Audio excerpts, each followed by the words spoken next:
Hello দর্শক বন্ধুরা, আসসালামু আলাইকুম। সবাই কেমন আছেন? আশা করি যে যেখানে আছেন অনেক অনেক ভালো আছেন। দর্শক বন্ধুরা, চায়নার বাজারে রিয়েলমি Q3s এই ফোনটি অলরেডি লঞ্চ হয়ে গেছে।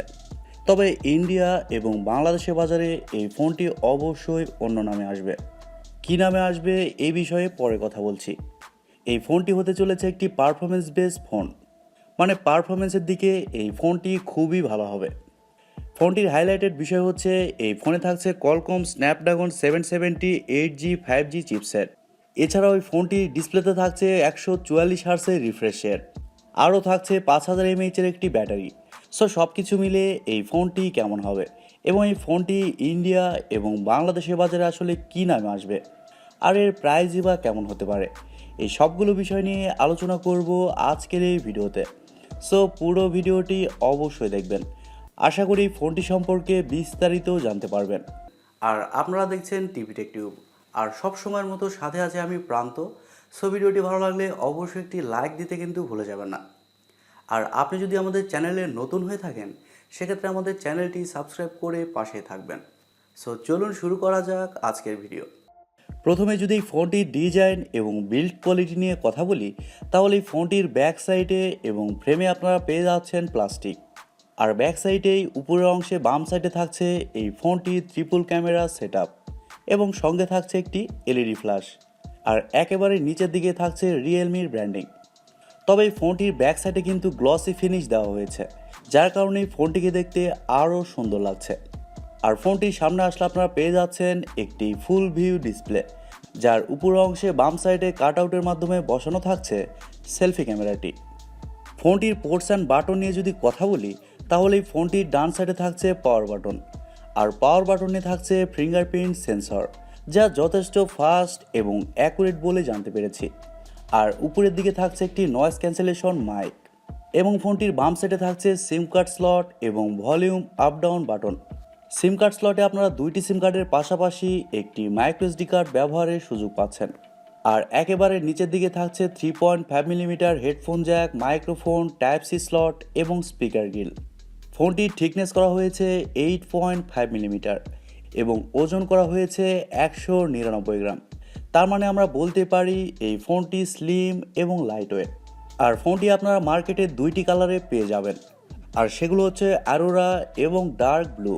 সো ওভারঅল এই ফোনটির ডিজাইন এবং বিল্ড কোয়ালিটি মোটামুটি ভালোই লেগেছে। আপনাদের কাছে এই ফোনটির ডিজাইনটি কেমন লেগেছে কমেন্ট করে অবশ্যই জানাবেন। পাশাপাশি আপনি যদি আমাদের চ্যানেলে নতুন হয়ে থাকেন সেক্ষেত্রে আমাদের চ্যানেলটি সাবস্ক্রাইব করে পাশেই থাকবেন। এবারে যদি ফোনটির ডিসপ্লে নিয়ে কথা বলি, তাহলে এই ফোনে থাকছে 6.6 ইঞ্চির একটি IPS LCD প্যানেল, যেখানে থাকছে 144 হার্সের রিফ্রেশ রেট, যার কারণে ডিসপ্লের টাচ রেসপন্স হবে খুবই ভালো। এছাড়াও ওই ডিসপ্লেতে থাকছে 600 নিটস ব্রাইটনেস, যার কারণে ফোনটি দিনের আলোতেও ব্যবহার করতে ব্রাইটনেসের খুব একটা ঘাটতি হবে না। আর এটি একটি ফুল এইচডি প্লাসের ডিসপ্লে, যার রেজুলেশন হচ্ছে 1080x2412 পিক্সেল। এছাড়াও থাকছে 401 ppi ডেন্সিটি।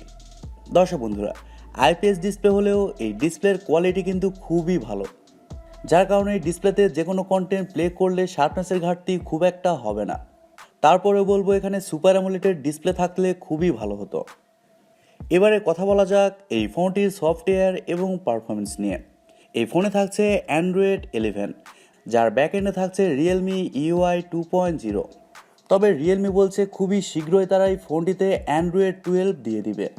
আর এছাড়াও থাকবে রিয়েলমি UI 3.0। আমি প্রথমে বলেছি এই ফোনটিতে চিপসেট হিসেবে থাকছে Qualcomm Snapdragon 778G 5G chipset, যা 6 ন্যানোমিটার আর্কিটেকচারে তৈরি করা একটি Octa-core প্রসেসর, এবং জিপিইউ হিসেবে থাকছে Adreno 642L। এই চিপসেটটি 6 ন্যানোমিটার আর্কিটেকচারে তৈরি হওয়ার কারণে এই ফোনটি হবে যথেষ্ট পাওয়ার এফিশিয়েন্ট, যার কারণে এই ফোনটিতে ব্যাটারি ব্যাকআপ খুবই ভালো পাবেন। আর এছাড়াও যে কোনো হাই লেভেলের গেমস এই ফোনটিতে আপনারা ইজিলি হাই সেটিংসেই খেলতে পারবেন, আর ভিডিও এডিটিং বা মাল্টিটাস্কিংয়ের মতো কাজগুলো খুব সহজেই করতে পারবেন। এদিক দিয়ে কোনো ধরনের সমস্যা হবে না। ফোনটি চায়নার মার্কেটে 3টি ভেরিয়েন্টে লঞ্চ হয়েছে: 6GB র্যাম, 128GB রোম এবং 8GB র্যাম, 128GB রোম। আর সবার শেষে থাকছে 8GB র্যাম, 256GB রোম। তবে আমি আবারও বলছি, এই ফোনে আপনারা এক্সটার্নাল মেমোরি কার্ড ব্যবহার করতে পারবেন। এবারে কথা বলা যাক এই ফোনটির ক্যামেরা সম্পর্কে। দর্শক বন্ধুরা, আমি প্রথমেই বলেছি এই ফোনটি হতে চলেছে একটি পারফরমেন্স বেসড ফোন, যার কারণে ফোনটিতে খুব ভালো ক্যামেরা সেটআপ দেওয়া হয়নি। এই ফোনে থাকছে ট্রিপল ক্যামেরা সেটআপ, যার মেন সেন্সর হিসেবে থাকছে 48 মেগাপিক্সেলের একটি ওয়াইড সেন্সর, এবং সেকেন্ডে থাকছে 2 মেগাপিক্সেলের একটি ম্যাক্রো, আর সবার শেষে থাকছে 2 মেগাপিক্সেলের একটি ডেপথ সেন্সর। তবে এখানে অবশ্যই একটি আলট্রা ওয়াইড সেন্সর দেওয়া প্রয়োজন ছিল। আপনারা কি বলেন? ফোনটির ব্যাক ক্যামেরার ফিচার হিসেবে থাকছে এলইডি ফ্ল্যাশ, এইচডিআর, প্যানোরামা। আর ব্যাক ক্যামেরা দিয়ে আপনারা সর্বোচ্চ 4K-তে 30 FPS-এ শ্যুট করতে পারছেন এবং 1080p-তে 60 FPS পর্যন্ত শ্যুট করতে পারছেন। Realme Q3s এই ফোনটি সামনে আসলে আপনারা পেয়ে যাচ্ছেন 16 মেগাপিক্সেলের একটি ওয়াইড সেন্সর, আর সেলফি ক্যামেরার ফিচার হিসেবে থাকছে এইচডিআর এবং প্যানোরামা। তবে সেলফি ক্যামেরাতে আপনারা শুধুমাত্র 1080p-তে 30 FPS-এ শ্যুট করতে পারছেন, সেলফিতে 4K-র অপশান থাকছে না। আর ফটো কোয়ালিটির কথা বলতে গেলে এই ফোনটি থেকে অ্যাভারেজ লেভেলের ফটো কোয়ালিটি পেয়ে যাবেন। ফোনটিতে এছাড়াও ওয়াইফাই, ব্লুটুথ, জিপিএসের মতো আরও অনেক ফিচার পেয়ে যাচ্ছেন, এবং ইউএসবিতে থাকছে ইউএসবি টাইপ সি 2.0। এবারে যদি এই ফোনটির ব্যাটারি এবং চার্জার নিয়ে কথা বলি, তাহলে এই ফোনে থাকছে 5000 mAh-এর একটি ব্যাটারি, আর ফোনটিকে চার্জ করার জন্য থাকছে 33 ওয়াটের একটি চার্জার। তবে রিয়েলমি বলছে এই ফোনটিকে চার্জার দিয়ে 50% চার্জ করতে সময় লাগবে মাত্র 25 মিনিট, মানে 50 মিনিটের মধ্যে এই ফোনটি ফুল চার্জ হয়ে যাবে, যা খুবই ভালো একটি বিষয়। আর চার্জ ব্যাকআপের কথা বলতে গেলে এই ফোনটি আপনি এক চার্জে একদিন ইজিলি চালাতে পারবেন, কারণ এই ফোনটির চিপসেট অনেক পাওয়ার এফিশিয়েন্ট, যার কারণে এই ফোনটিতে ব্যাটারি ব্যাকআপ খুবই ভালো পাবেন। আর আপনি যদি আমার মতো নর্মাল ইউজার হন, সেক্ষেত্রে এই ফোনটি থেকে আপনি 1.5 দিনের উপরে চার্জ ব্যাকআপ পেয়ে যাবেন। এবারে কথা বলা যাক এই ফোনটির প্রাইস এবং লঞ্চিং ডেট নিয়ে। দর্শক বন্ধুরা, এই ফোনটি অলরেডি চায়নার মার্কেটে লঞ্চ হয়েছে, আর চায়নার মার্কেটে এই ফোনটির বেস ভ্যারিয়েন্টের প্রাইস রাখা হয়েছে 1499 ইউয়ান, যা ইন্ডিয়ান রুপিতে এক্সচেঞ্জ করলে দাঁড়ায় 17,500 রুপির মতো, আর বাংলাদেশের টাকায় কনভার্ট করলে দাঁড়ায় 20,000 টাকার উপরে। তার মানে এই ফোনটি বাংলাদেশের বাজারে লঞ্চ হলে 21 থেকে 22,000 টাকার মধ্যে আপনারা পেয়ে যাবেন। আর ফোনটির যে আপার variant 8GB RAM, 256GB Rome, ওই ফোনটির প্রাইস রাখা হয়েছে 1999 ইউয়ান, যা ইন্ডিয়ান রুপিতে এক্সচেঞ্জ করলে দাঁড়ায় 23,400 রুপি, এবং বাংলাদেশি টাকায় কনভার্ট করলে দাঁড়ায় প্রায় 27,000 টাকার মতো। সো বাংলাদেশের বাজারে এই ফোনটি আসলেই ফোনটির প্রাইস হতে পারে 27 থেকে 28,000 টাকা। তবে প্রাইসের ব্যাপারটা কিছুটা কম বেশি হতে পারে। অনেকেই বলছে এই ফোনটি বাংলাদেশ এবং ইন্ডিয়ার মার্কেটে রিয়েলমি 9 নামে আসবে। তবে আমি যতদূর জানতে পেরেছি এই ফোনটি রিয়েলমি 9 সিরিজে একদমই আসবে না। এই ফোনটি রিয়েলমি নার্জো 50 প্রো এই নামে আসতে পারে। তবে এই ফোনটি প্রথমে ইন্ডিয়ার মার্কেটে লঞ্চ হবে, তারপরে পর্যায়ক্রমে বাংলাদেশে বাজারেও আসতে পারে।